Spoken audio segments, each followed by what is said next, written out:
যিশু praise the Lord. আজ আমি গীত সংহিতা থেকে 14 পাঠ করে শোনাব। পবিত্র যীশু খ্রিস্টের নামে আমি সকল শ্রোতাগণদের স্বাগত জানাচ্ছি। মূঢ় মনে মনে বলিয়াছে, ঈশ্বর নাই, তাহারা নষ্ট, তাহারা ঘৃণাবহ কর্ম করিয়াছে। সৎকর্ম করে এমন কেহই নাই। সদাপ্রভু স্বর্গ হইতে মনুষ্য সন্তানদের প্রতি নিরীক্ষণ করিলেন, দেখিতে চাহিলেন বুদ্ধিপূর্বক কেহ চলে কিনা, ঈশ্বরের অন্বেষণকারী কেহ আছে কিনা। সকলে বিপদে গিয়াছে, সকলেই বিকার প্রাপ্ত হইয়াছে। সৎকর্ম করে এমন কেহই নাই, একজনও নাই। অধর্মাচারী সকলের কি কিছুই জ্ঞান নাই? তাহারা খাদ্য গ্রাস করিবার ন্যায় আমার প্রজাগণকে গ্রাস করে, সদাপ্রভুকে ডাকে না।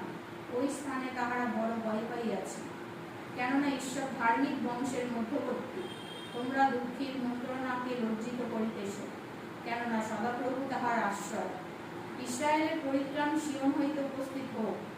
সদাপ্রভু যখন আপন প্রজাদের বন্দিত্ব ফিরাইবেন, তখন যাকব উল্লাসিত হইবে এবং ইসরায়েল আনন্দ করিবে।